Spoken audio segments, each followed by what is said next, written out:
शेवट तो भला, शेवट तो भला माझा बहु गोड झाला, आलो निजाच्या माहेरा भेटी रखुमाईच्या वरा, परिहार झाला अवघ्या दुःखाच्या मागिला,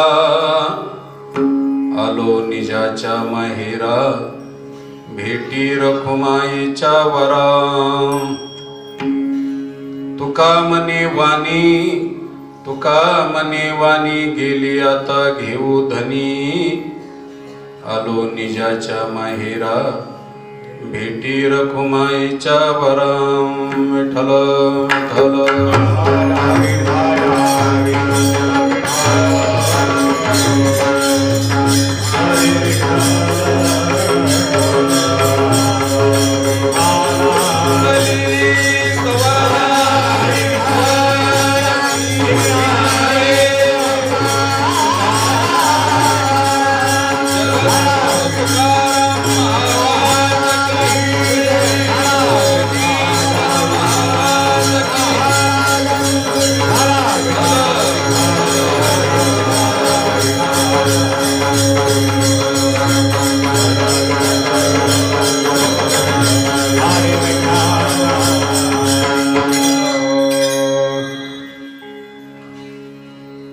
समचरण सरोजम सांद्र नीलांबुदाभं जगन निहित पानिम,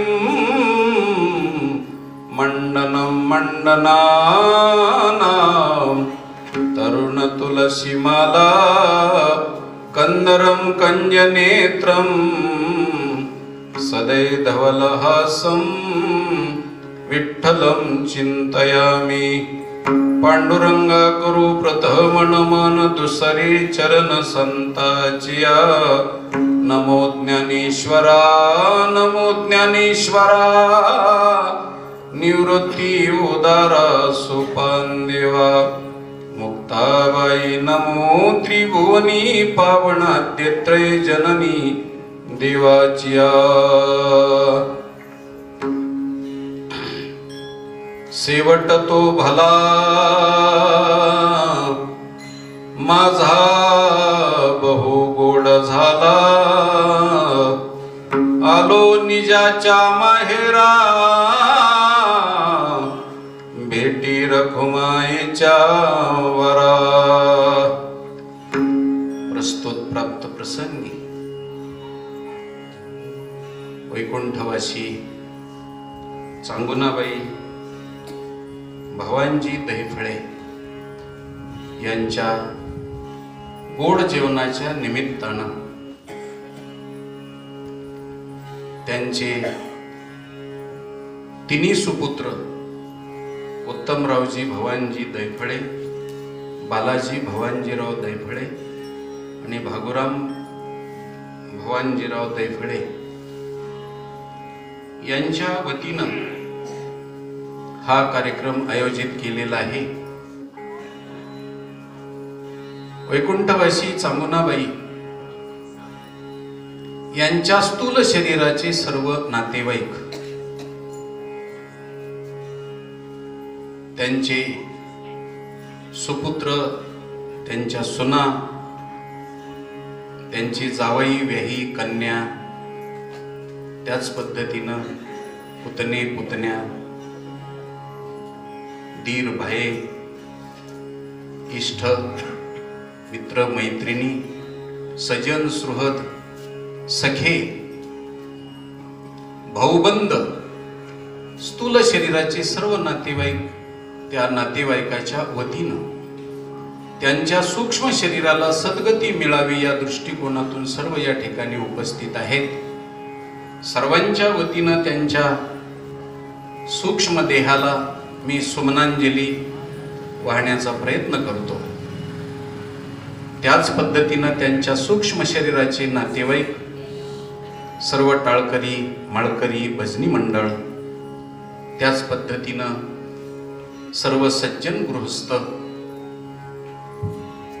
सर्वांच्या वतीनं पुष्पांजली वाहण्याचा प्रयत्न करतो. त्याच पद्धतीनं त्यांचे कारण शरीराचे नातेवाईक,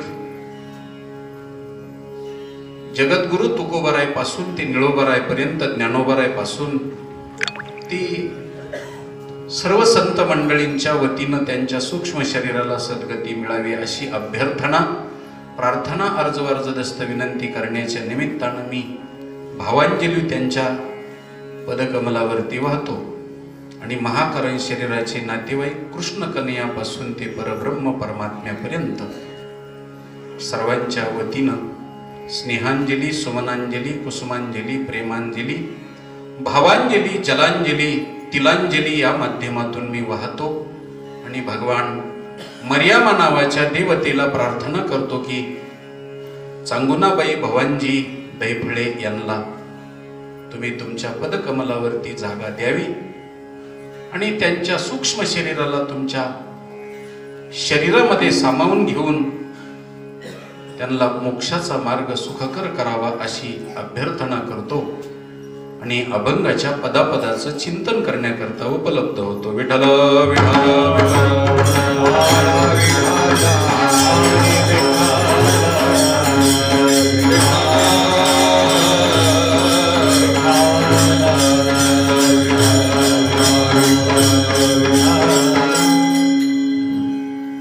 जातस्य हि ध्रुव मृत्युर्ध्रुवं जन्म मृतस्य च तस्मात् परिहार्यार्थे नत्वं शोचितुमर्हसि.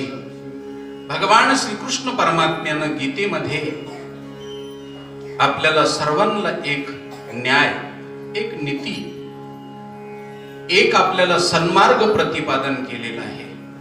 आणि तो सन्मार्ग कोणता असेल तर या सृष्टीमध्ये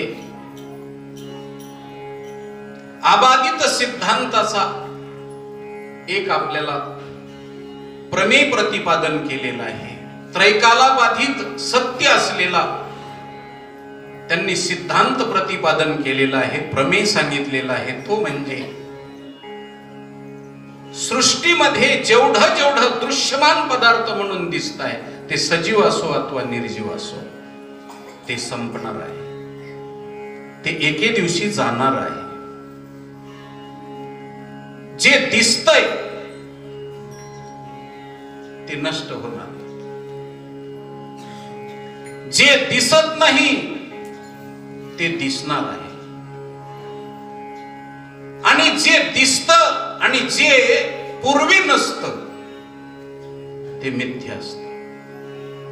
मृगजळ हे सकाळी नसतं आणि मृगजळ हे संध्याकाळी नसतं. मध्ये दुपारच्याला दिसतं ते खोटं असतं. मोठ्याचे विषय उरफोडी, मोठ्याचे विषय उरफोडी,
साचपणा ऐसे आणि खोटियाचे पिशे उरफोडी.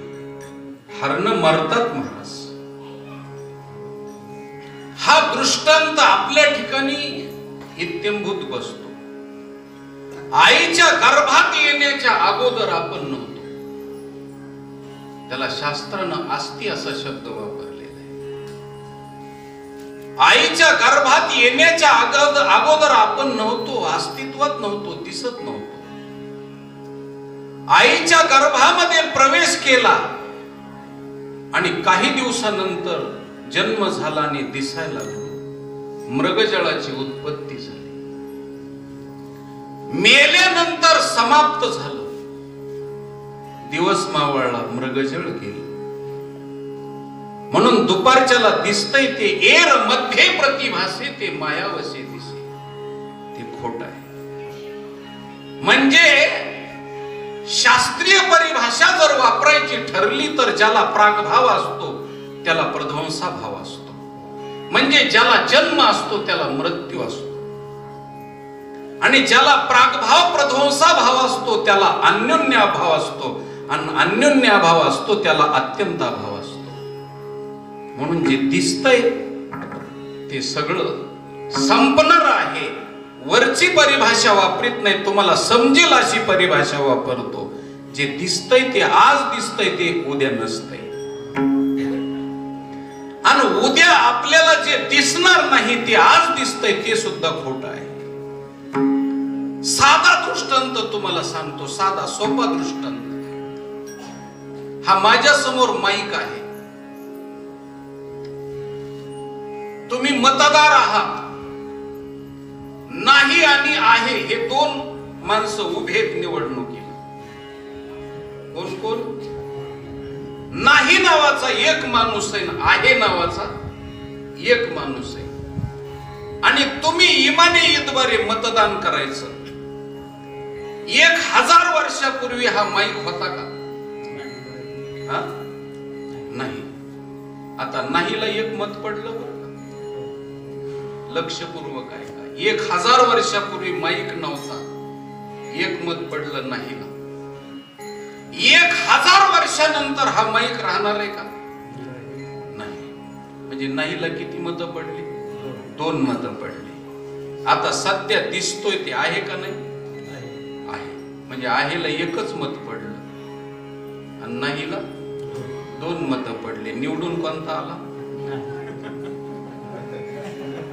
आणि नाही तोच निवडून येत असतो बरं का.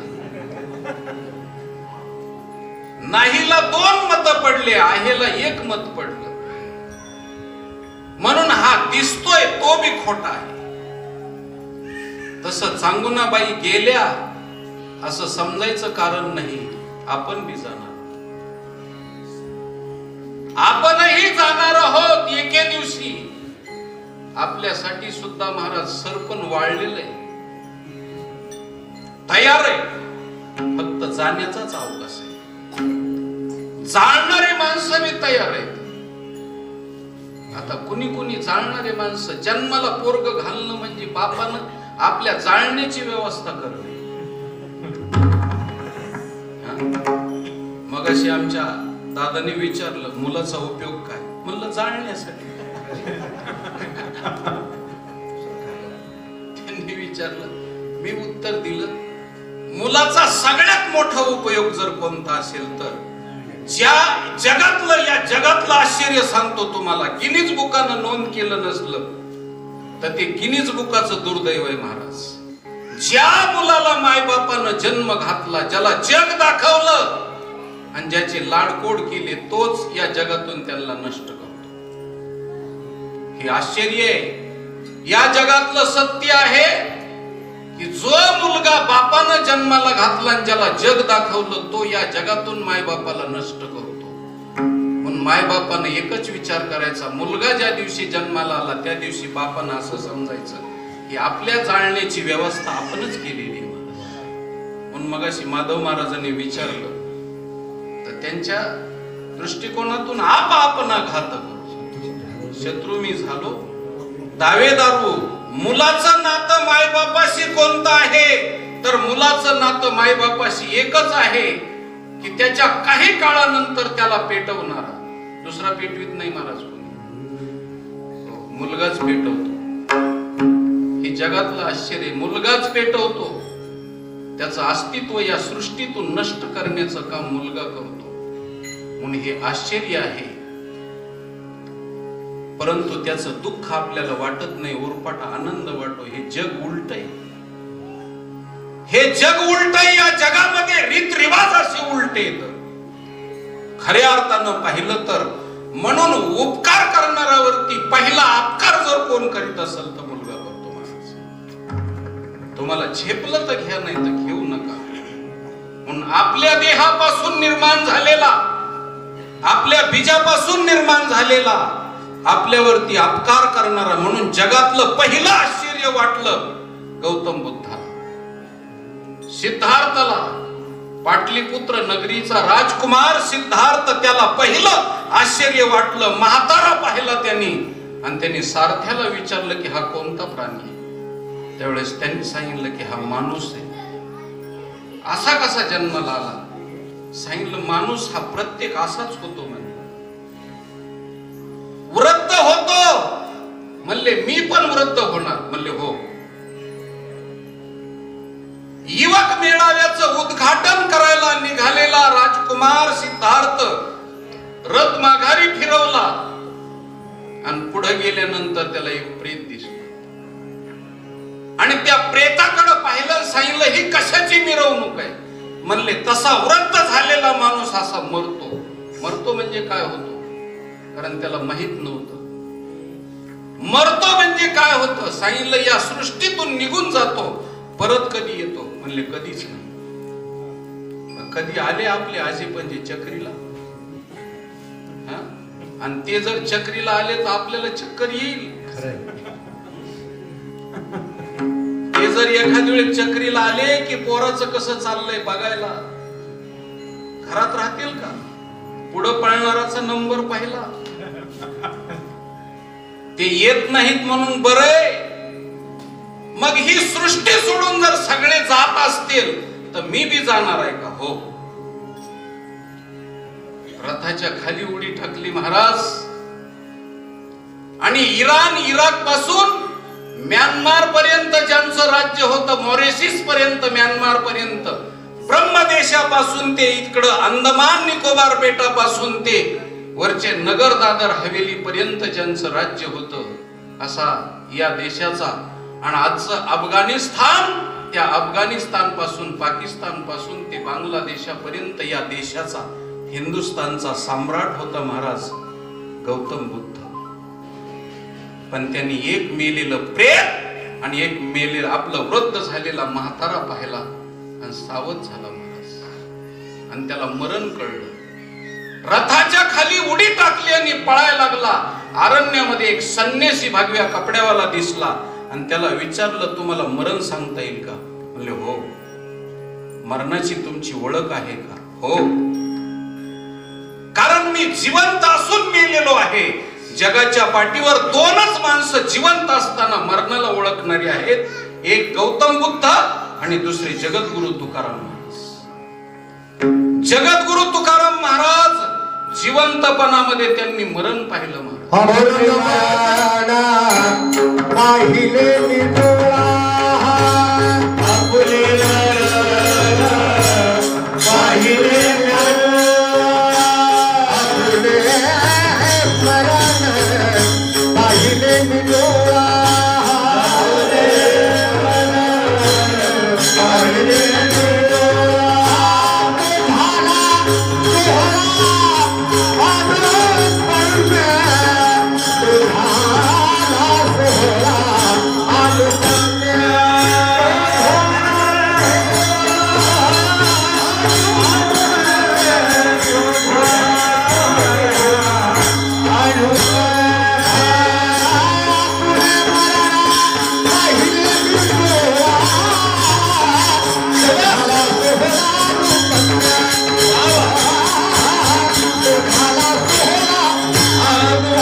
जगद्गुरु तुकाराम महाराजांनी मरण पाहिलं. महाराज मरण ओळखलं, त्याची ओळख करून घेतली.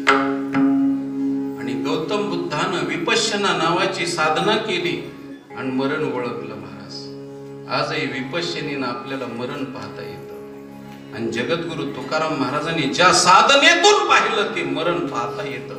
आजही साधना शिल्लक आहेत पण त्या रस्त्याला जात नाही. म्हणून दोन मार्ग आहेत महाराज, दोन मार्ग. जे ईश्वराला मानणारे त्यांनी ईश्वराची भक्ती करून जगद्गुरु तुकोबरायच्या मार्गाने जावं, म्हणजे मग मरण कळतं. आणि जे ईश्वराला मानित नाहीत त्यांनी गौतम बुद्धाच्या मार्गाने जावं, विपश्यना करावी आणि त्यांनी मरण ओळखून घ्यावं. दोन मार्ग आहेत. मरणाला जी माणसं ओळखत असतात, देवाला ओळखू नाही तर नाही ओळखू, पण मरणाला ओळखावं. म्हणून मरणाला ओळखणारी माणसं पाप पुण्य करत नाहीत.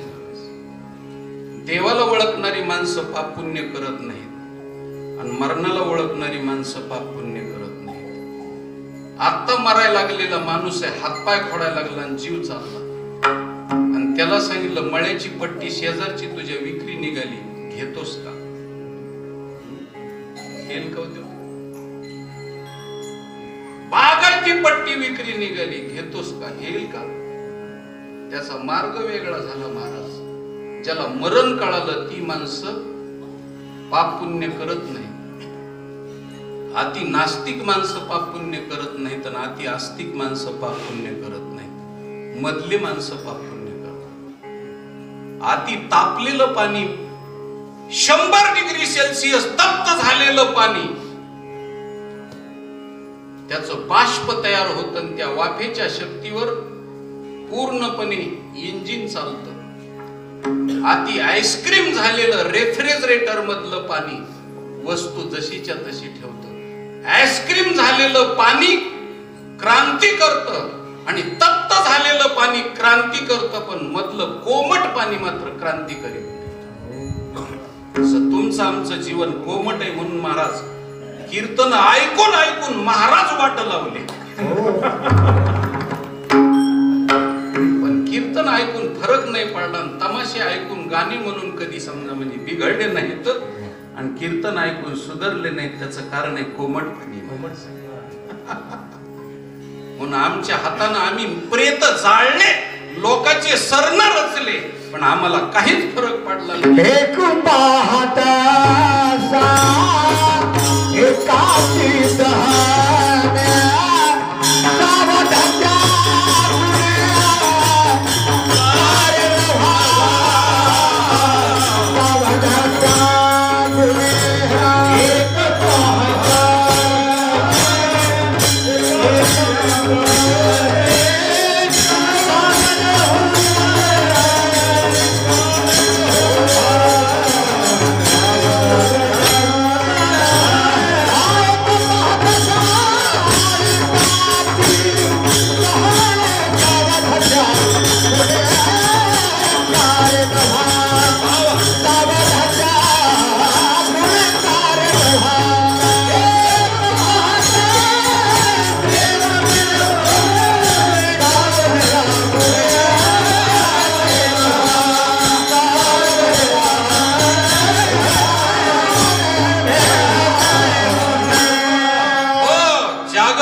आश्चर्य महाराज, एक पहा तसा एकाची दहने, आणि सावध त्या गुन्हेगारे न व्हा. मी जाता जाता सांगत होतो तुम्हाला एक आश्चर्य सांगतो. पण दुसऱ्याचं मरण हे आपल्या मरणाचं निमंत्रण असतं. पण दुसऱ्याच्या मरणावरून आपलं मरण ओळखायचं. म्हणून चांगुनाबाई गेल्या आणि मला कीर्तनाचा चान्स मिळाला म्हणून मी एवढं नटायचं काम नाही. कारण मला बी चांगुनाबाईच्या पाठीमागं जायचंच आहे. कीर्तनकारानं हे ध्यानात ठेवलं पाहिजे की लय लोकांचे कीर्तन करून करून त्यालाच कीर्तनकार मिळतो का नाही ह्याचा प्रश्न आहे. प्रश्न असा आहे की त्याला बी जायचंय. जगाच्या पाठीवरती मरणाला ओळखणारे बी जाणारेच आहेत. उपजना पिंडा मरण सांगा उपनते सवेती उपनते भरते सवेती.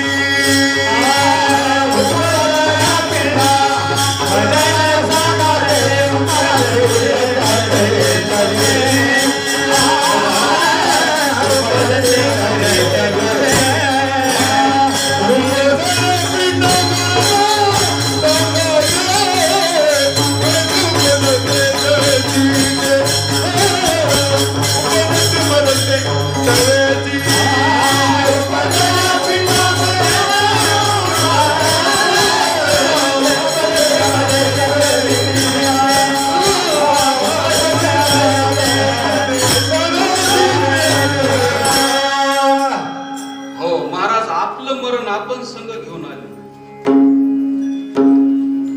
उपजल्या पिंडाशी मरण सांगा ते संगतीला घेऊन. जसं पूर्वीच्या काळामध्ये गावाला निघाले की लोक भाकरी घेऊन जायचे, बांधून आपली शिदोरी आपण बांधून घेऊन जायचे. आता उग रस्त्यानं सासरवाड्या झाल्यात म्हणून कोणी नेत नाही. सासरवाड्या म्हणजे धाबे, धाब्याची व्यवस्था झाली म्हणून कुणी. आणि आता कुणी संघ सिदोरी घेऊन जाणारा म्हणजे आडाणी समजायचा. येडा माणूस आहे महाराज. सिदोरी घेऊन जाणारा शहाणा नाही. अहो पावला पावलाला किलोमीटरला धाब आहे. आपल्या देशाच्या स्वातंत्र्याचा खरा फायदा तर त्यांनीच घेतला. एका किलोमीटरला. अजून इतकी प्रगती होणार आहे ह्या कोरोनानं जरशी खीळ पाडली, नाही तर अर्ध्या किलोमीटरला धाबा होणार होता. सासरवाड्या झाल्यात म्हणून कोणी नेत नाही. पण पहिली सिदोरी माणसं ते म्हणायचे की बाबा काही असू दे रे, पण आपल्या पदरामध्ये भाकर असावी म्हणायची. सिदोरी असायची. पदरात जिथं भूक लागन तिथं खाता येते आपली भाकरी असेल तर. परस्वाधीन जिनं नको म्हणून आपली सिदोरी आपण घेऊन जायची पूर्वीच्या काळात माणसं. तसं आपली सिदोरी म्हणजे आपलं मरण. मरणाची तारा गाठोडी पगारीला, मरणाची तारा गाठोडी पगारीला, जिनची वरी माप भरेला, जिनची वरी माप भरेला. मरणाची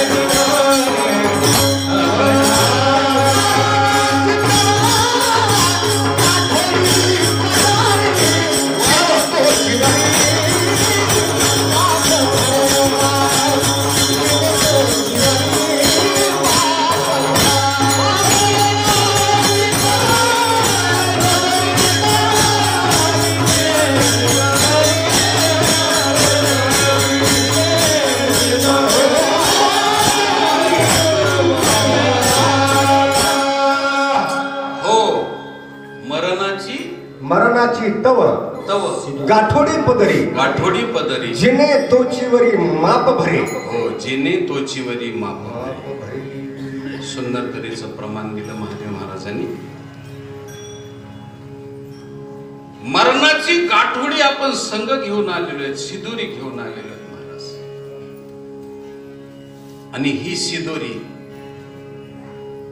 पूर्वीच्या काळामध्ये माणसं घेऊन जायचे, तसेच जीवाच्या लेकीला द्यायचे माणूस. लेकीच्या पदरामध्ये शिदोरी बांधून द्यायचे लोक. आता लोक मुलीला सुद्धा शिदोरी देत नाहीत.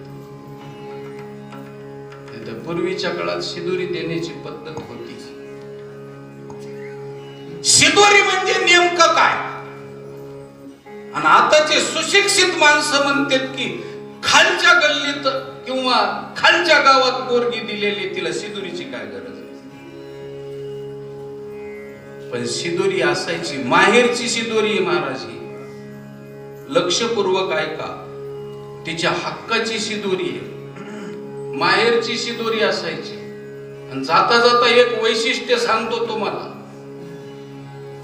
ती शिदोरी सुद्धा करायची ठरली तर गावातल्या सगळ्या महिला मंडळी शिदोरी कलाला यायच्या.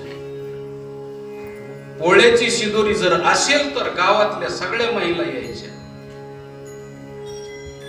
सगळ्या भाऊबंदातल्या तर यायच्या, सोयऱ्या धायऱ्याच्या यायच्या, आणि गावातल्या अल्पसंख्याकाची असली तरी मी सगळ्या यायच्या. आणि शिदोरी सगळ्या जणांनी एक एक दोन दोन पाच पाच पोळ्या करायच्या.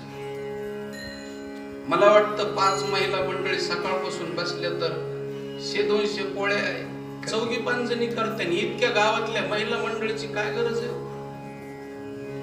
पण शिदोरी करायला बोलवायचं मानानी. शिदोरी ती बांधून द्यायची. तिकडे गेल्यानंतर सुद्धा शिदोरी पाहायला सुद्धा यायची. आता काय पोळ्या म्हणजे नाही पाहण्यासारखी गोष्ट आहे का? काही प्रदर्शन आहे का त्याचं? बरं, त्या शिदोरी मध्ये जर समजा तुम्ही पुरण पाहिलं, शोधून सूक्ष्मदर्शक यंत्रातून पाहिलं तरी सापडायचं नाही. कुठंतरी पुरण दिलेलं. आणि गावातल्या मोठमोठ्या घरच्या महिलाला बोलवायचं ती शिदोरी पाहायला. शिदोरी वाटणार निला पुन्हा अजून साडी चोळी, हो त्यांना हळदी कुंकू लावायचं, शिदोरी वाटायची. गावातल्या लोकांना अन्न मिळत नव्हतं का? कशा करता आदल्या दिवसाची 2 दिवसापूर्वीची चतकोर शिदोरी खायची महाराज त्यांना. वेडे माणसं आताच्या सुशिक्षित माणसाच्या दृष्टिकोनातून पागल माणसं होते पूर्वीच्या काळात. तिकडून शिदोऱ्या करायच्या आणि इकडं गावात वाटायच्या. गावातल्या लोकांना, मोठ्या घरची माणसं पक्वान न खाणारी, त्यांना शिळी पोळी द्यायची. त्याच्यापेक्षा गोरगरिबाला वाटले असले तर बरं झालं असतं. कशा करता ह्या शिदोऱ्या? पण ज्यांना ही संस्कृती माहित नाही, हिंदू संस्कृती, त्यांच्या मुखातले वाक्य आहेत महाराज हे. गोरगरिबाला वाटायची, मंदिराचा पैसा काढायचा आणि गोरगरिबाला वाटायचा. हे आताच्या बुद्धिमंत माणसाची लक्षण आहे. त्याला बुद्धिवान म्हणायचं. ज्याला बुद्धीची वाण आहे त्यांना बुद्धिवान म्हणतात. हिंदू संस्कृती काय शिकवते महाराज? जाता जाता सांगतो, सगळ्या गावातल्या महिला मंडळीनं शिदोरी का करायची? त्याचं कारण आहे की गावातल्या महिला मंडळीनं सगळ्या जणांना सांगायचं की ही मुलगी एका माणसाची नाही, आमच्या सगळ्या गावाची मुलगी.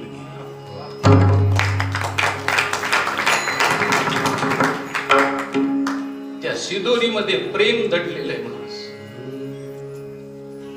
अंतकरण दडलेलं आहे. माहेरच्या लोकांचं अंतकरण दडलेलं आहे. शिदोरी आमच्या सगळ्या गावाची ही मुलगी आहे. आणि तिकडं शिदोरी वाटताना सांगायचं मुलीच्या बापानं, जशी आमच्या सगळ्या गावाची ही मुलगी आहे तशी तुमच्या सगळ्या गावाची सून माना. तुम्हाला माझ्या अन्नाची शपथ आहे. आणि ते अन्न त्यांच्या पदरात द्यायचं, हातात द्यायचं आणि त्यांना सांगायचं की ही शिदोरी तुम्ही खा, माझं अन्न तुम्ही हातात घ्या, आणि त्या अन्नाची शपथ आहे, माझ्या मुलीला तुमच्या सुनेसारखी नव्हे माझ्या लेकीसारखी वागणूक द्या. म्हणून बापानं केलेली प्रार्थना त्याला शिदोरी म्हणतात महाराज. पोळ्या नाहीत शिळ्या. तसं आपण मरणाची शिदोरी घेऊन आलोत राजा हो, आणि आपल्याला एकदा शिदोरी बांधून द्यायची. हे गोड जेवण म्हणजे काय आहे माहिती का तुम्हाला? गोड जेवण म्हणजे मेलेल्या व्यक्तीसाठी गावातल्या पाहुण्या रावळ्यांना सगळ्यांना केलेली पदरात बांधून दिलेली शिदोरी आहे महाराज. आणि भगवंताला सांगायचं की चांगुनाबाई आमच्या नुसत्या गावाच्याच कन्या नाही तर आमच्या सगळ्या गावाची, जिल्ह्याची, तालुक्याची कन्या आहे, आणि देवाला ही शिदोरी द्यायची, आजच्या पुण्याची शिदोरी द्यायची आपापल्या. तिलांजली कशाला म्हणायचं, जलांजली कशाला म्हणायचं, कुसुमांजली प्रेमांजली कशाला म्हणायचं? देवाला प्रार्थना करायची सगळ्या जणांच्या वतीनं की त्या चांगुनाबाईचं पुण्य कमी पडत असेल तर त्यांना आमचं पुण्य आजच्या कर्माचं आम्ही समर्पित करतो, पण तुमच्या पदकमलावर जागा द्या.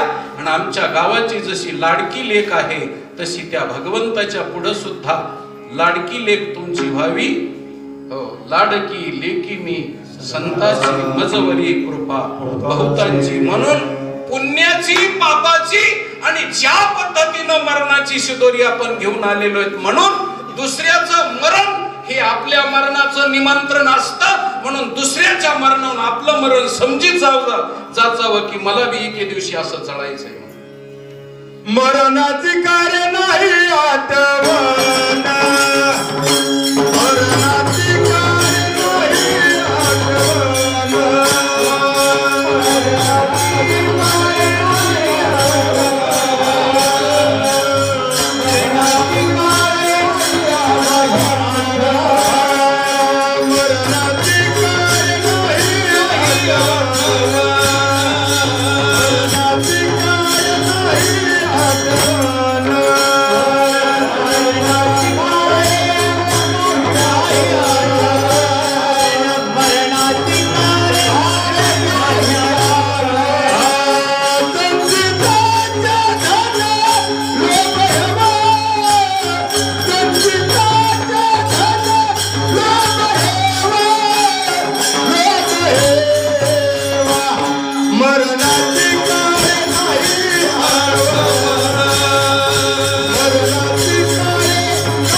मरणाची कार्य नाही आठवण.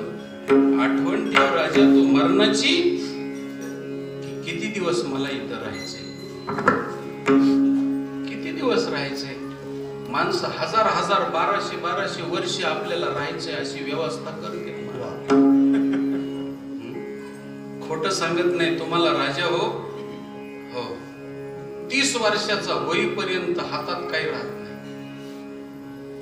सगळं बापाच्याच हातात असतं. 25 वर्षाचा होईपर्यंत बापाच्या हातात असतं.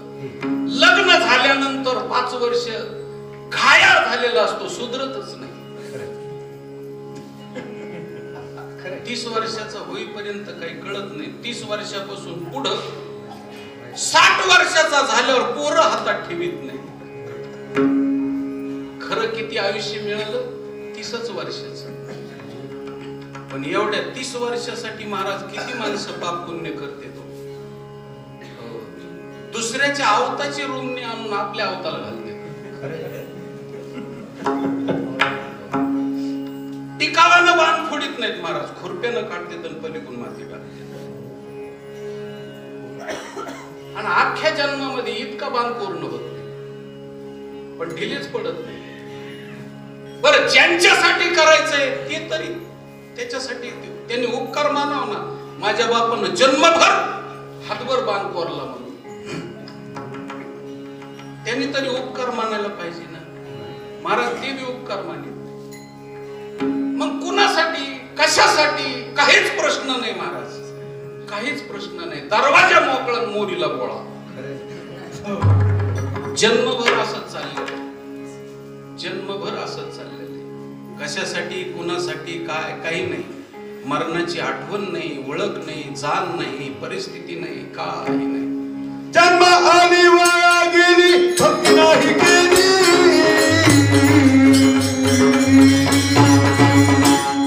माझे माझे मनोनिया कुठू गेली. माझे माझे मनोनिया कुठू गेली. वाया गेली भक्ती नाही केली.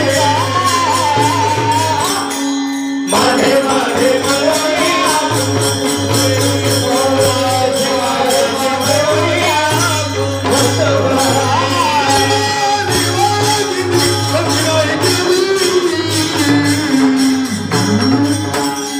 माझे माझे मनोनिया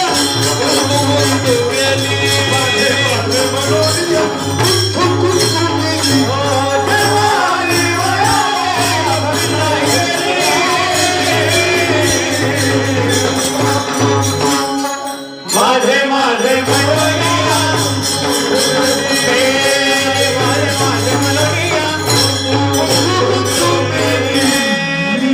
हो, जन्माला येऊन भक्ती नाही केली आणि माझं माझं म्हणून गुंतून आणि गुंतून मेले महाराज.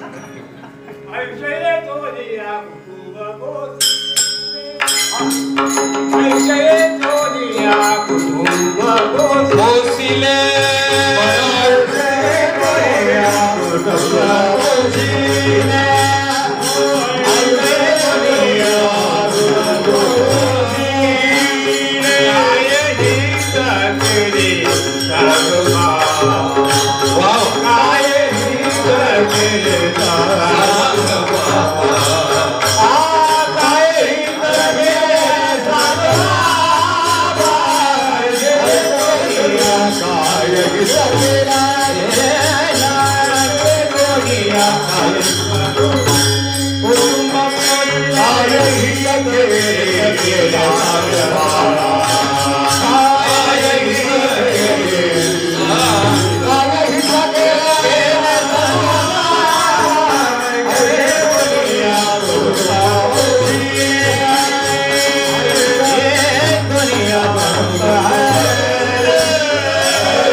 आयुष्य वेचून या, आयुष्य वेचून या कुटुंब पोषले.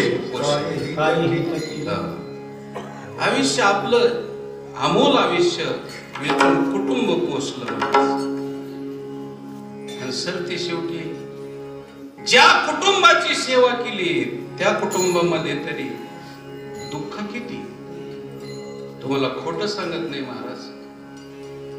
प्रेत यात्रेला गेल्यावर ज्याला दुःख व्यक्त करायचे त्यांनी अंगठ्या घालून कशाला जायची गरज नाही. अंगठ्या घालून जाते. मग आता हे काय दुःखाचं लक्षण आहे. काही काही प्रेत यात्रा जिथं जळते तिथपर्यंत गाड्या घेऊन जाते आणि मुद्दाम उशिरा जाते. आणि लोकांनी पाहिलं पाहिजे की आले बुवा आणखी गाडीतून उतरले की वजन हाणायला जाते. म्हणजे खरं सांगू का, दुसऱ्याच्या मरणावर आपल्या मानमान्यतेची पोळी भाजणारी माणसं, दुसऱ्याच्या दुःखावर दुसऱ्याच्या मरणावर आपल्या मानमान्यतेची पोळी भाजणारी माणसं आहेत. आपले कोण नाहीत महाराज. हे लक्षात ठेवण्यासारखी गोष्ट आहे. म्हणून मी जाता जाता सांगतो, मशानभूमीमध्ये जायचं ती कशासाठी? हो, बिना निमंत्रणाचं जायचं. दोन ठिकाणी बिना निमंत्रणाचं जायचं. एक मरणा घरी आणि एक तोरणा घरी. मुलीला वाट लावित असताना लग्नाची पत्रिका नसू द्या, वैऱ्याच्या मुलीचं लग्न असू द्या, पण लग्नाला अवश्य जावं तिच्या अक्षता टाकण्याकरता. कारण त्या मुलगी आपल्या गावातून गेली म्हणजे तिचा मरण आलं माणूस, ती संपली. मग ती आपल्या गावाची मुलगी, वैऱ्याची मुलगी नाही. आणि म्हणून पूर्वीच्या काळात लोक सांगायचे, अरे लेक लेकीच्या बाबतीत राजकारण करू नकोस. लेक लेकी मुलीच्या बाबतीत राजकारण करू नकोस, तुझी काय न वैर्याची काय. आणि काही सारखी जात आहे मुलीची, तिच्या बाबतीत राजकारण करू नकोस म्हणून वैर्याच्या मुलीच्या डोक्यावर अक्षदा टाकायला जावं. निमंत्रण पत्रिका नसेल तर जेवू नका, पण अक्षदा टाकायला अवश्य जा. आणि वैरी मेला तरी त्याच्या प्रेत यात्रेला अवश्य जा, कारण देव मेला वैरत्व समाप्त झालं. आता या सृष्टीतून तो निघून गेला आणि धडा शिकायला जायचं की एके दिवशी मलाही त्याच्यासारखं मरायचं आहे आणि माझ्या सुद्धा मातीला लोक असेच येणार आहेत आणि माझ्या मातीला जन्मभरात लोकांनी खूप यावं याच्यासाठी लोकांच्या मातीला जावं लागतं. म्हणून एक चिंतन सांगतो, पण माणसं मी सोडून बाकीचे सगळे मरणार आहेत असं समजते. आणि इथं आपल्याला खूप दिवस राहायचंय असा भास निर्माण होतो. म्हणून हे जे कीर्तन आहे महाराज, कीर्तन ते कीर्तन नुसतं कीर्तन नाहीये, तर दुसऱ्याच्या मरणाहून आपलं मरण ओळखणारं कीर्तन आहे. म्हणून हे खरं वापशाखालचं कीर्तन आहे, वापशाखाली पेरलेलं कीर्तन आहे, वापशाखाली पेरलेलं. इथं वापसा होतो महाराज.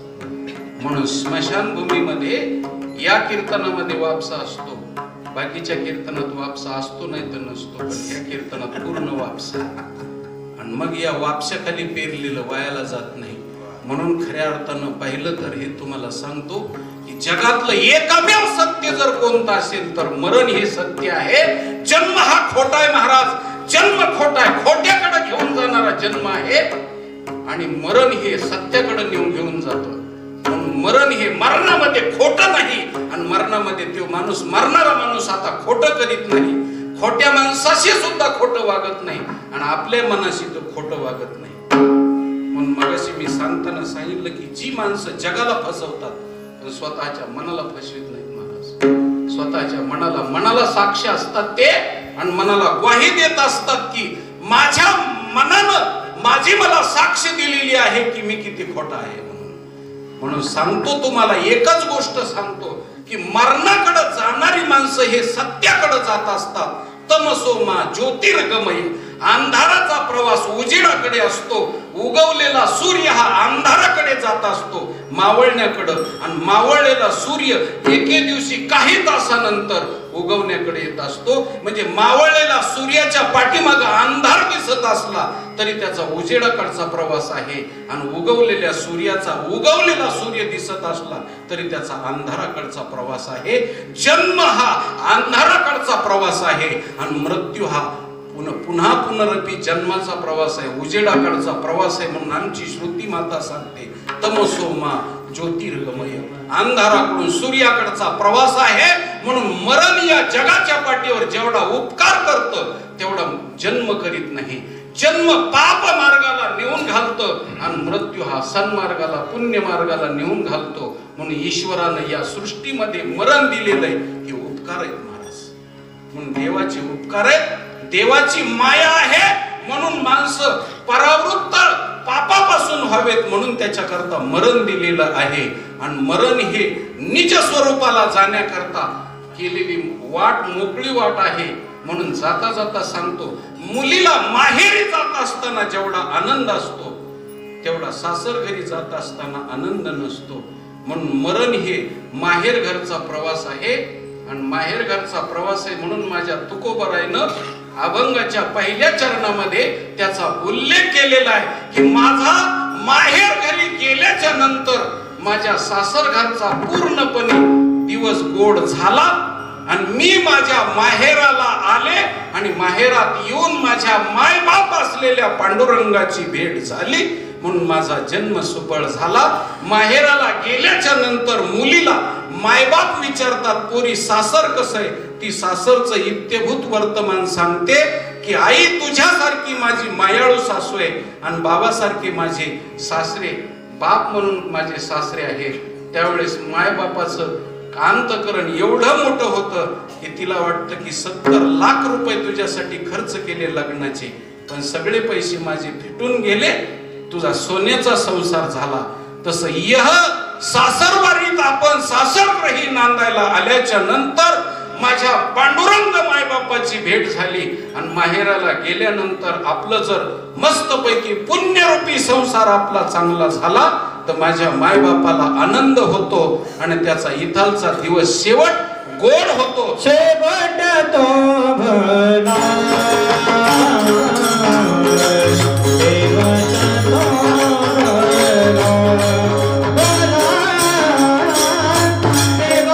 तो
जपून वागावं लागतं. शेवट गोड उगचच होत नाही कुणाचा. पुन्हा एकदा तोच दृष्टांत थोडा रिपीट सांगतो. मुलीला सासर घरी वागत असताना नाकाच्या शेंड्यावर नजर ठेवून चालावं लागतं महाराज. लोकांच्या नजरा चुकवावं लागतात आणि नाकाच्या शेंड्यावर नजर ठेवून चालायचं. सगळ्या लोकांच्या मर्यादा राखायच्या. पहाटच्या 4 वाजल्यापासून रात्रीच्या 12 पर्यंत झटायचं महाराज. आणि सासर घरच्या कोणत्याच वस्तूवरती आपला हक्क मागायचा नाही. तिचं जीवन कसं आहे सांगतो तुम्हाला मी. हक्क मागायचा नाही. एखाद्या वस्तूवर नाव सुद्धा टाक म्हणायचं नाही. भांड्या वासनावर पण मुलाला जन्माला घालायचं आणि त्याच्या नावाच्या पुढं तिचं नाव टाकायचं नाही महाराज. गटार गल्लीचा सभासद असला तरी बापाचंच नाव टाकायचं. म्हणून आपल्याकडं बापाला माईला माता म्हणतात आणि बापाला नुसता पिता नाही, 24 तास पिता. नुसता 24 तास पिता. त्याचंच नाव टाकायचं हयातभर मरेपर्यंत. हो, सासरग्रही गेल्याच्या नंतर नवऱ्याच्या अधीन राहायचं. आणि म्हातारपणात सुद्धा महाराज पोरांच्या अधीन राहायचं. पोरग म्हणलं कीर्तनाला जात जायचं. पोराच्या अधीन जीवन. मरेपर्यंत जीवनामध्ये स्वातंत्र्य नाही. आणि पुन्हा कुणाचं हो तिळभर सुद्धा डाग अंगाला पडू द्यायचा नाही, हयातभर. आणि ज्या दिवशी प्रेम तिचं जळायला लागल, ज्या दिवशी चितेवर तिचा देह जाईल, त्यावेळेस सासरच्या आणि माहेरच्या लोकांनी डोळ्याला पदर लावावं, रडावं.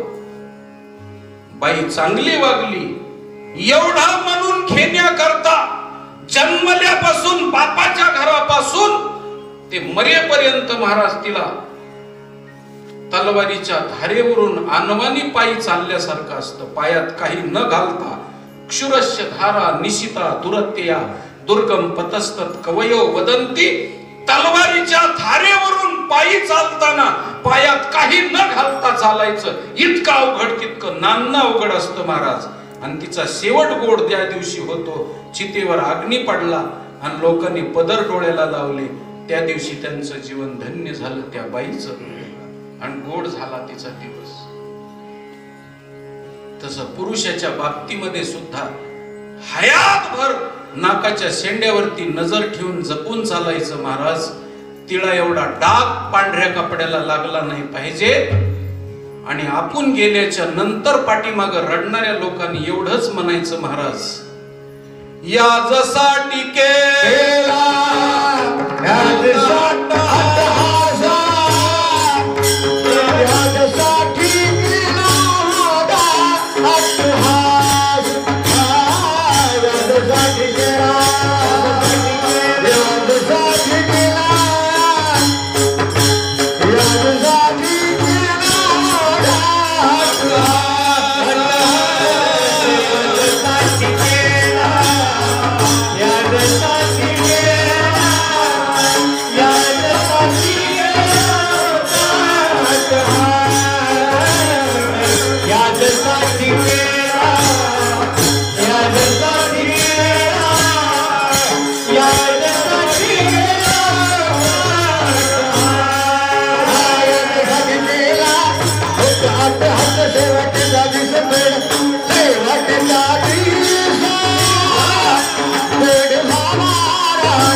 याजसाठी केला होता अट्टहास. जन्मभर खरं वागावं लागतं महाराज. त्यावेळेस आपला दिवस गोड होत असतो शेवटचा. आणि शेवटच्या दिवसासाठी जन्मभर अट्टहास करायची गरज आहे.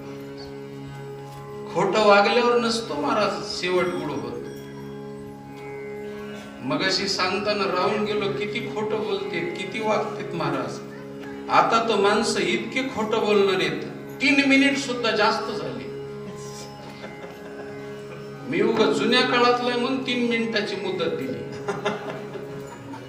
तेवढी सुद्धा नाही महाराज, तेवढी सुद्धा नाही. आता इतकं वेगानं जग बदलत चाललेलं आहे. इतकं वेगानं जग बदलत चाललेलं आहे. खोटं बोलणाराची संख्या झाली, खोटं वागणाराची लोकसंख्या जास्त झाली. आणि माणसाला सुद्धा खोट्या माणसामध्ये खोट मोठेपण मिळवण्याची अपेक्षा निर्माण झाली. माणूस खऱ्या लोकांमध्ये खरं पण मिरवायची अपेक्षा नाही. ती माणसं अपेक्षा बी करत नाही. खऱ्या लोकांमध्ये खरं मोठेपण मिळवण्याची माणसं अपेक्षा न करणाऱ्याला मिळतं, पण खोट्या लोकांमध्ये खोटं मोठेपण. आणि हे खोटं मोठेपण काय उपयोगाचं माणूस, कोणत्या गोष्टीचं? अहो, त्या लहान लहान मुली ज्या टाइमला खेळ खेळतात महाराज, त्यांच्या खेळातल्या बाहुला बाहुलीच्या नवरा नवरीचं किती वेळाचं आयुष्य महाराज, किती वेळाचं आयुष्य राजा होत्या मुलीच्या ह्याच्यात. किती वेळाचं आयुष्य, काही नाही महाराज, काही नाही. क्षणाचं आयुष्य, नवे नवे त्याला आयुष्यच नाही, सगळा खोटा खेळ आहे. खोटच नवरा नवरीचं लग्न, खोटच जेवण, खोटच तोंड वाजवायचं, खोटच झोपायचं. कैसे घरात घरकुल केले, नेनो अंधाराना उजाडले, बोल बोले आबोले, जागे बाहेर आत निजेले. कैसे घरात घरकुल केले, नेनो अंधाराना उजाडले. या रीतिरिवाजाप्रमाणे बावला बावलीचा खेळ चाललेला आहे राजा. परमात्माने संत हसतात, सगळा बावला बावलीचा खेळ. जाता जाता गोष्ट सांगतो. मुलाला पाटी दप्तर आणून दिलं बापाने, मोठं खूप सुंदर पाटी दप्तर आणून दिलं. मुलगा शाळेत जायचा आहे म्हणून, आणि 6 महिन्यानं पाहिलं तर पाटी दप्तर फाटून गेलं, पिशवी फाटली. बापाने विचार केला, एवढी चांगली जीन्सच्या कापडाची पिशवी दिली पोराला आणि फाटली कशी काय? म्हणून इकडं म्हटलं, आणली आणि रिचविली तर त्याच्यामध्ये महाराज पुस्तकं वह्यान पेन नव्हती. त्याच्यात काचकुर, खापर खुंट्या, काही दगड, काही तारी, पुन्हा काही त्या ज्वारीच्या ताटाच्या अशा कांड्या. त्याला विचारलं मुलाला, हे काय रे, तुला पाटी दप्तर कशासाठी दिलं, हे काय, हे सामान कशाला जमा केलं? फाड फाड 2-4 कान फटात ओढले बापाने. मुलगा रडायच्या ऐवजी हसायला लागला. म्हणला, थोबाड कशा करता काढतोस? पुन्हा 2 जोरात दिले. मुलगा त्याच्यापेक्षा हसायला लागला. म्हणलं, काय झालं, कशा करतात, हसतो कशा करता? म्हणले, बाबा हे दप्तर, मला त्या दप्तराची किंमत वाटत नाही, आणि मी अभ्यासाला जरी तुम्ही मला दप्तर दिलेलं असलं तरी मला ह्या खापर खुंट्या येतात, याचे चाक तयार करतो म्हणले. तारीत म्हणले, तारीचे असे गाडे तयार करतो आणि त्याच्यामध्ये त्या खापर खुंट्याचे चाक खेळून मी गाडा तयार करतो. हे ज्वारीचे चिपाट आहेत म्हणले, त्या चिपाटाची मध्ये सोलून त्याचे आवत तयार करतो म्हणले. हे दगडात म्हणले, खासून त्याच्या गोट्या तयार करतो. आणि हे काचकुर आहेत म्हणले, ते काचकुराच्या म्हणले मी असं त्याच्यावरती असा रथ तयार करतो आणि त्याची काची कपाटातलं असल्यासारखं काचातली, जसे गाडीला काचा आहेत तशा काचा तयार करतो. त्याच्यासाठी सामुग्री लागते म्हणली ही माझी. पुन्हा बापाने ठोका ठेवून दिला, तुला अभ्यास सोडून देऊन हे काचकुर, पुन्हा अजून तारी, हे चिपाट आणि हे खापरकुट्या जमा करायसाठी तुझं आयुष्य नाही. मुलांनी सांगितलं, त्याच्याकरताच मी हसलो बाबा. म्हणले, कशासाठी? म्हणले, माझा जसा खेळ चाललेला आहे तुमचा सुद्धा असाच खेळ चाललेला आहे. कशासाठी हे घराचे गज, कशासाठी हे लोखंड, कशासाठी सिमेंट, कशासाठी इटा, तुमचा बी खेळच चाललेला आहे बाबा. कोणासाठी?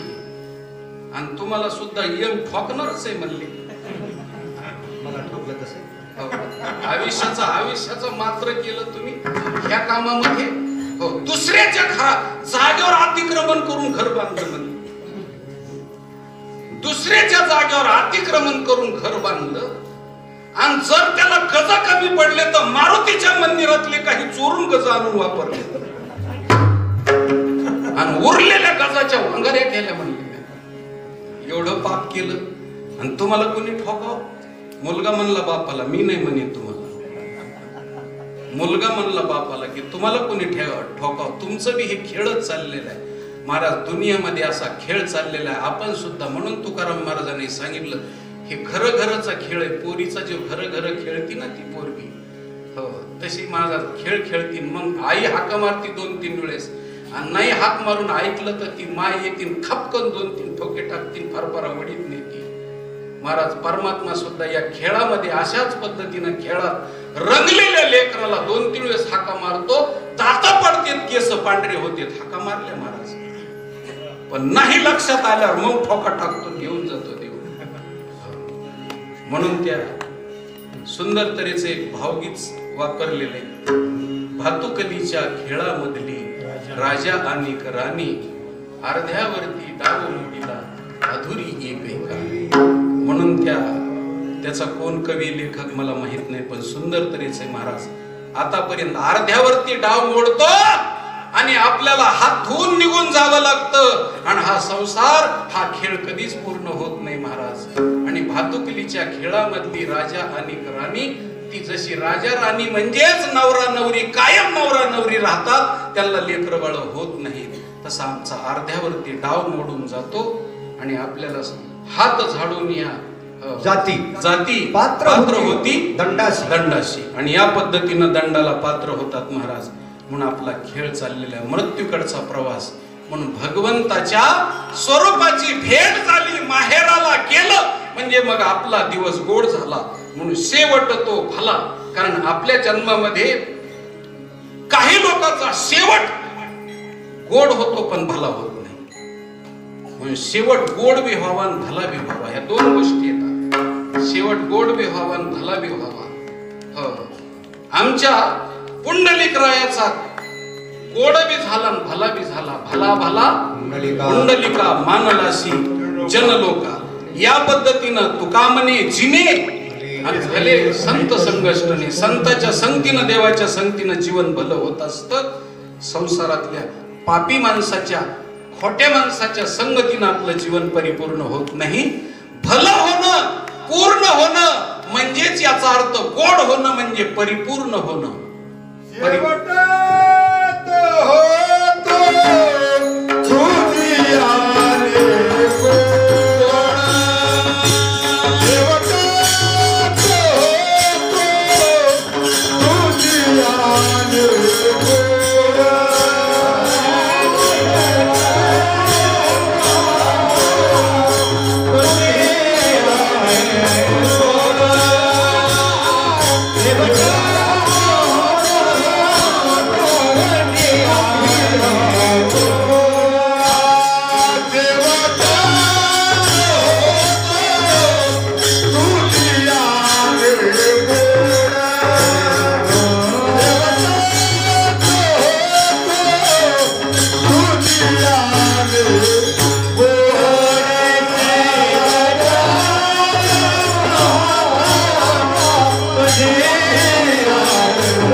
या पद्धतीनं देवाच्या सानिध्यामध्ये आपला दिवस जन्म गोड होत असतो. आता मी एक गोष्ट सांगतो, गोष्ट सोपी आहे, साधी आहे आणि नेहमीच्या याच्यातली. तुम्ही हरभऱ्याची डाळ किंवा हरभऱ्याची पीठ वगैरे पाहिलं, तसं वास्तविक पाहिलं तर ते नुसतं कोरडं पीठ खाल्लं तर चव आहे का त्याला काही? आणि कोरडं पीठ कुणी खाणार बी नाही. पण त्या कोरड्या पिठानं त्याचं जीवन गोड करून घेण्यासाठी त्यांनी पहिल्यांदा वाळून घेतलं. हरभऱ्याची डाळ केल्यानंतर पहिल्यांदा दुभंग करून घेतलं, एकाचे 2 करून घेतले, स्वतःला भरडून घेतलं. भरडून घेतल्याच्या नंतर वाळून घेतलं, वाळून घेतल्याच्या नंतर दळून घेतलं, दळून घेतल्याच्या नंतर चाळून घेतलं, चाळून घेतल्याच्या नंतर पुन्हा गाळून घेतलं, गाळून घेतल्याच्या नंतर तळून घेतलं आणि तळून घेतल्याच्या नंतर साखरेमध्ये मिळून घेतलं आणि मग साखरेत मिळून घेतल्याच्या नंतर आता ते हरभऱ्याचं पीठ ते साखरेच्या बरोबर गेल्यामुळं चवहीन असलेलं पीठ, पण ते आता बुंदीत रूपांतर झालं, नुकतीत रूपांतर झालं. आता ते इतकं गोड झालं की डायबिटीस वाल्याला सुद्धा दम निघत नाही, ते सुद्धा सटकून हाणतात. स्वतःचा रोग विसरते पण सटकून हाणतात महाराज. म्हणजे साखर मुळामध्ये गोड आहे, त्या साखरेच्या बरोबर ज्यावेळेस डाळीचं पीठ एकत्रित होतं त्यावेळेस त्या डाळीच्या पिठाचं जीवन गोड झालं. तसा भगवान परमात्मा गोड आहे, रसो वैसा गोड आहे, ते नाम गोड, नाम गोड पुरे गोड सकळही देव गोड आहे. त्या गोड असलेल्या देवाला तुमच्या आमच्या सारखं पांचट असलेलं पीठ ते सगळं एकदा भिजून भाजून त्याचं नंतर सगळ्या गोष्टी करून ज्यावेळेस त्याची सगळी प्रक्रिया झाल्याच्या नंतर देवाकडं, म्हणून देवाकडे जात असताना स्वतःला दळून चाळून घोळून पुन्हा मळून सगळ्याच गोष्टी करावं लागतात, तळून गाळून गळून सगळं करावं लागतं महाराज. हे इतकं सोपं कार्यक्रम नाहीये. नुसती तेवढी गळ्यात माळ घातली म्हणजे भागलं इतक्यात नाही महाराज. म्हणून शेवटपर्यंत सांगतो, पारमार्थिक माणसाचं जीवन हो काही थोडा बहुतो लागो पाठ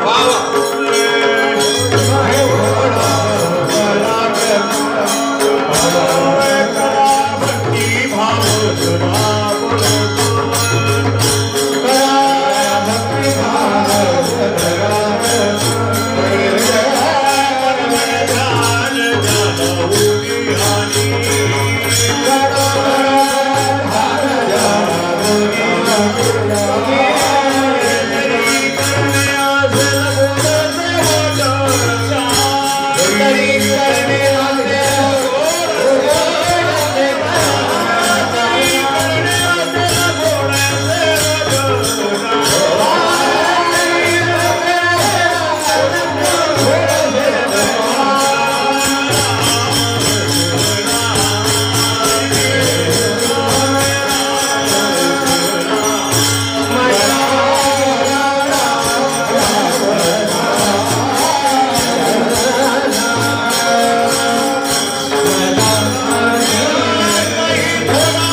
जरी करणे असेल गोड शेवट जर करायचं असेल तर काय करायचं, लागपाट धरायचं, लक्ष लावून नीट चालायचं. या सगळ्या गोष्टी साधू संतांना प्रतिपादन केल्या.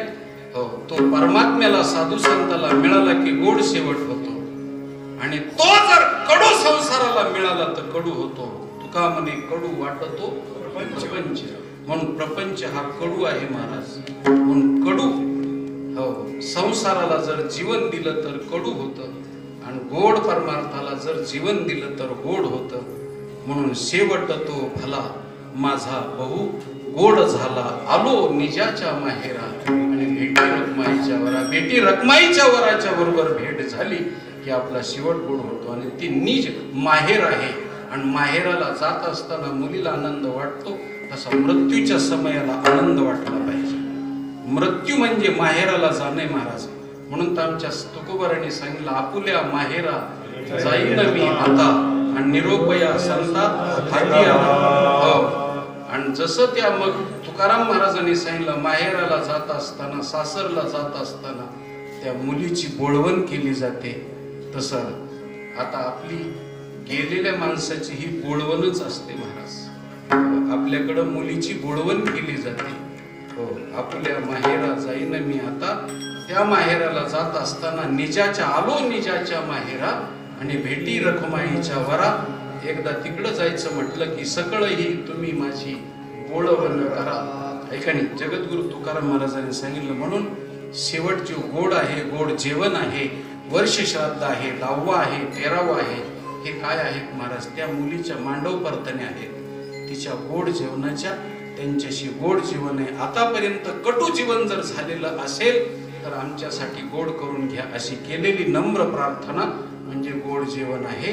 आणि त्याच्यासाठी आतापर्यंत आमच्याकडून तुमच्याकडे कडू वागण्याचा आम्ही प्रयत्न केला नाही, पण तुम्हाला ते कडू वाटलं असेल तर आता आमचं गोड करून घ्या. म्हणून एवढंच करून गोड करून घ्या.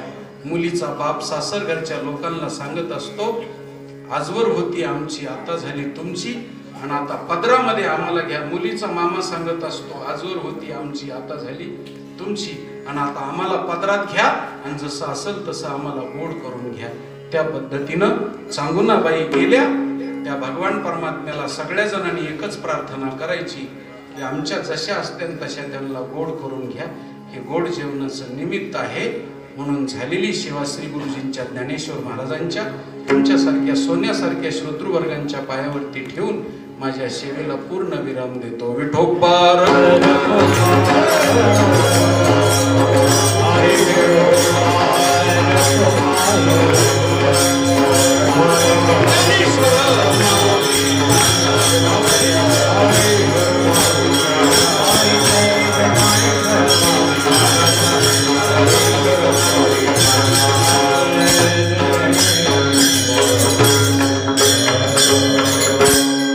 सगळ्या जणांनी आता चालू होईल. सगळ्या जणांनी एकदा चांगोनाबाई यांना पुंडलिका वरदेचा गजर करून आपण श्रद्धांजली अर्पण करू.